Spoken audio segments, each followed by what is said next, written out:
Assalamualaikum warahmatullahi wabarakatuh. Alhamdulillah,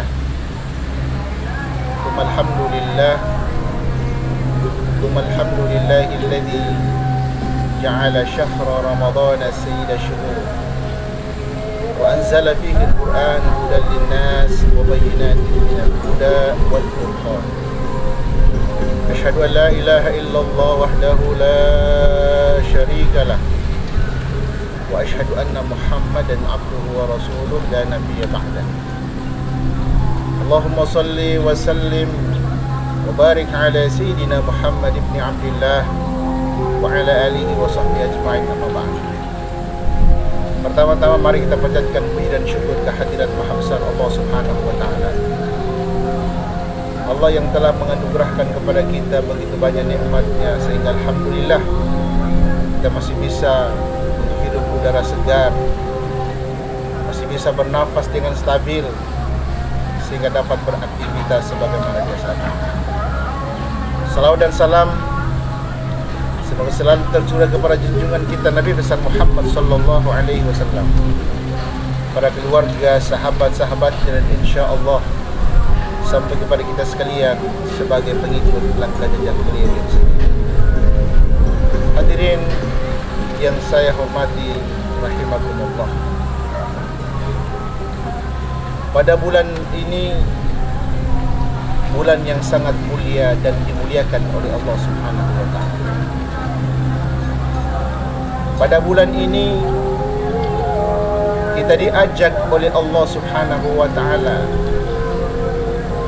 diundang oleh Allah Subhanahu wa taala untuk melakukan ibadah saum, ibadah puasa pada bulan suci Ramadan. Dalam ayat yang sangat populer, Allah Subhanahu wa taala berfirman, ya ayyuhalladzina amanu kutiba alaikumusiyam kama kutiba alal ladzina min qablikum la'allakum tattaqun. Pada ayat ini Allah Subhanahu wa taala mengajak kepada kita, Allah Subhanahu wa ta'ala mengundang kepada kita orang-orang yang beriman untuk melakukan puasa pada bulan suci Ramadan.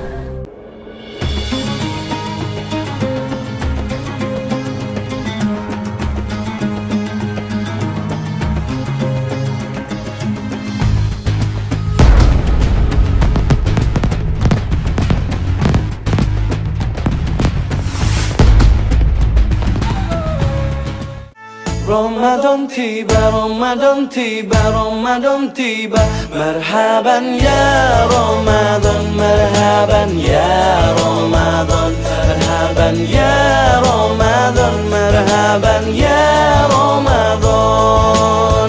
Ramadan tiba, Ramadan tiba, Ramadan tiba. Marhaban ya Ramadan, marhaban ya Ramadan, marhaban ya Ramadan, marhaban ya Ramadan. Pemirsa yang dimuliakan oleh Allah rahimakumullah, panggilan Allah Subhanahu wa taala pada bulan suci Ramadan untuk kita melakukan puasa, ketahuilah bahwa panggilan Allah Subhanahu wa taala itu tidak ada kepentingan Allah di dalamnya. Tidak ada kepentingan Allah Subhanahu wa taala ketika Allah mengajak, ketika Allah memanggil kepada orang-orang yang beriman untuk melakukan puasa pada bulan suci Ramadan. Harusnya kita menjadi bangga sebagai orang yang beriman, bangga karena kita dipanggil oleh Allah Subhanahu wa taala untuk melakukan kewajiban puasa Ramadan. Yang panggil kita bukan pejabat, bukan raja, bukan presiden. Yang panggil kita adalah Allah Subhanahu wa taala, Allah yang tidak punya kepentingan sedikit pun terhadap makhluk ini. Kita bersyukur kepada Allah Subhanahu wa taala sekali lagi yang mau terpanggil dengan panggilan Allah Subhanahu wa taala untuk berpuasa pada bulan suci Ramadan. Pemirsa yang dimuliakan oleh Allah rahimakumullah, Yang dipanggil oleh Allah Subhanahu wa ta'ala pada bulan suci ini adalah mereka-mereka yang beriman kepada Allah. Yang tidak beriman tidak dipanggil oleh Allah Subhanahu wa ta'ala.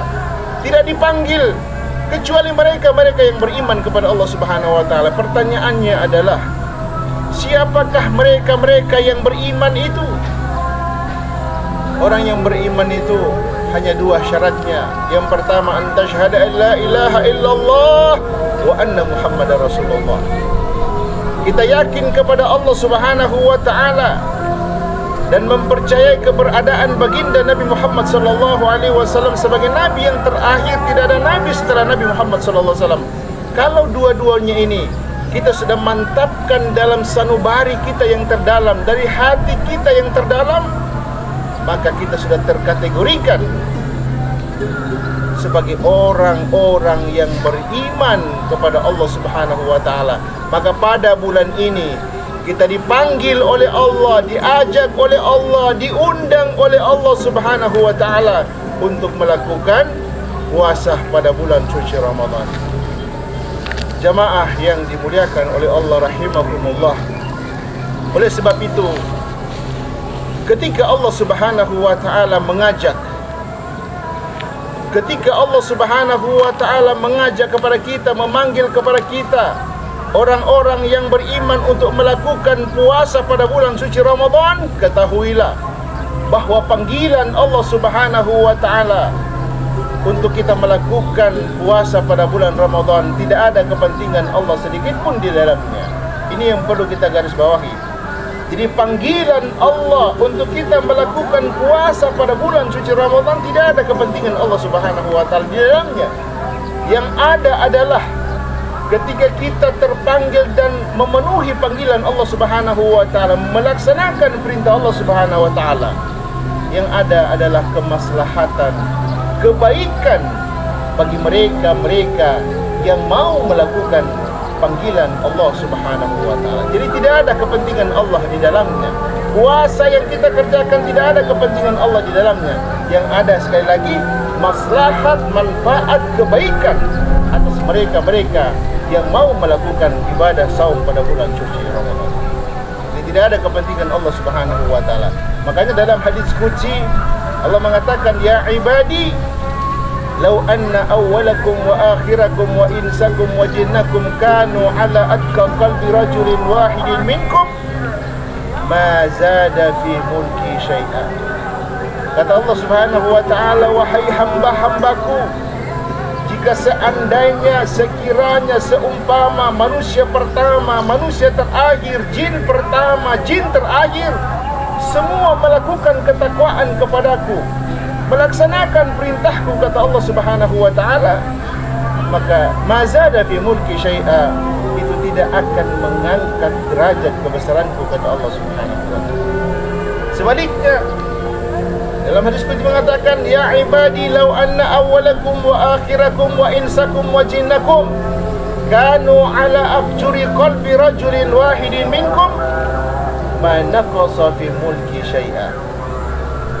Wahai hamba-hambaku, kata Allah, jika seandainya, sekiranya, seumpama manusia pertama, manusia terakhir, jin pertama, jin terakhir, semua durhaka kepadaku, tidak melaksanakan perintahku, kata Allah Subhanahu wa ta'ala, ma naqasa fi mulki syai'a, itu juga tidak akan menurunkan derajat kebesaranku, kata Allah Subhanahu wa ta'ala.